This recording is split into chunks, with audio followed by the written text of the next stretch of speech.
Only English Day. Hi, Vicky Kelty here with another episode of the Language Learning Report Card podcast. And I'm back with some new homework for both of us. This time, I actually went back to the past and instead of re-practicing the homework assignment that I was giving to students, I remembered how I had experienced this particular homework in the past. So, yes, this episode is a flashback.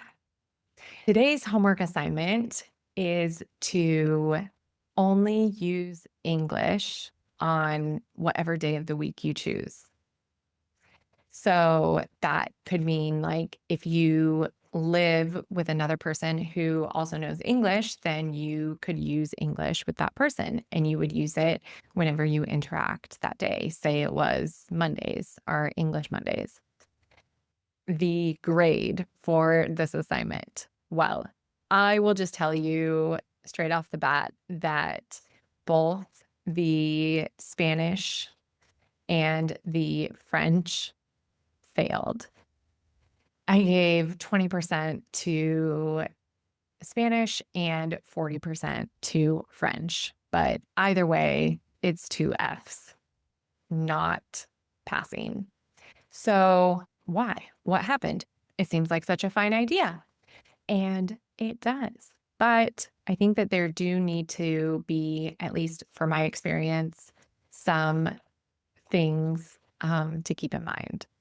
And this particular reflection is a flashback episode because the Spanish Day and French Day were things that I've done in the past and found them not to be what I was looking for. And so that's why I made some tweaks on it.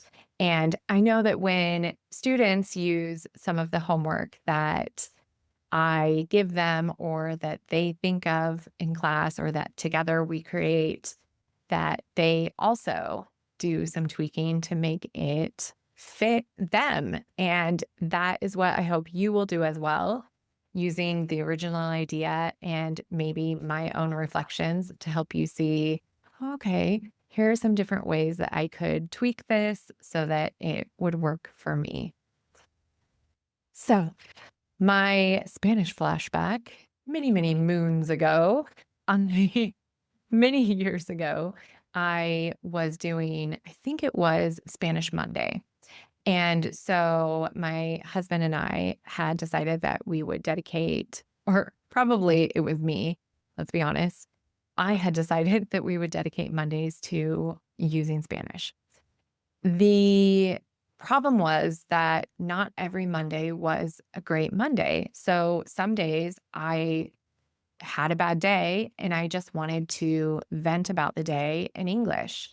But it was like, no, you promised that you were going to use Spanish, either my husband reminding me or me reminding myself and trying to hold myself to it no matter what. And that is not fun. And nor is that kind of pressure necessary in a space where you're creating the environment where you're learning. So, needless to say, that Spanish Monday did not go on for a very long period of time. What I would change if I did it again is I probably wouldn't even declare it Spanish Mondays. I would just start speaking in Spanish at different moments during the day if I felt like speaking in Spanish. And if I did want to have a moment that was only speaking in Spanish, I would ask my husband, like, how's your day been? Do you feel like you want to just talk in Spanish for the rest of this evening? And so then, obviously, if I'm requesting that, then I'm going in probably on a day that I've had a good day or a day that I feel good about using Spanish for the rest of the evening. And I think that that's a really kind way to do it with yourself and with the other person to just get confirmation that they're in a good place to be doing this practice with you, basically. And then for French, it was a similar situation that sometimes I wasn't in the mood to use French or my husband wasn't in the mood to use French because I did both of these. He is the person that I do most of the testing of homework with if it involves speaking to another person. So shout out to my husband for being willing to do that. But sometimes he just isn't in the mood to practice French with me, or I'm not in the mood to practice French, but I'm trying to force out myself. So again, just asking the other person, is this a good time for us to practice it?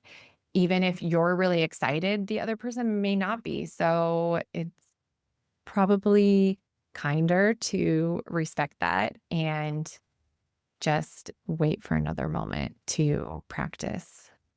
As hard as it can be when you're so excited to learn a language, if you don't have another person who is in that moment at that same level of excitement, like you have to understand that we all have different goals in life. And yeah, we just can't expect the other person to be our teacher or our study buddy 100% of the time. And I think that's okay.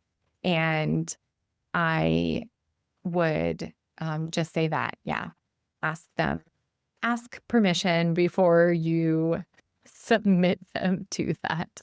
And you can always just test the water by saying a phrase or two. And if they are not responding with very much interest, that's probably your answer. So save it for another day. One of the things with Spanish that was a lot easier than with French is that I could communicate with more ease. Whereas with French, I don't always have the vocabulary for a lot of things, but I was trying really hard to only speak in French, only speak in French. And when you don't know all the words, that's just, well, it's not really possible. So I was just causing myself frustration. And again, that just takes the fun out of it. So why could I not just have a rule that said you can use other languages for words that you don't know to help you so that the conversation can continue? I was making the rules. I could make that a rule. So, yes, please remember that you are making the rules for your different ways that you practice, and you can always change them. It doesn't mean, although I gave it an F, I wasn't failing at French or at Spanish. I was showing myself that I would like to change some of the rules of this homework assignment so that I can give it an A for next time. That's all. And I would love to hear what you would give this homework assignment if you put it into practice. So go off, put it into practice, and let me know what your English day turns out to be like. Maybe it's an English hour. I mean, after all, it's not like an English class is 24 hours long. It's not like our voice message speaking practice messages are 24 hours long. I don't even think I'd have enough memory on my phone for that. So, yes, let's be kind to ourselves and not box ourselves in so much with the different rules we make with our learning.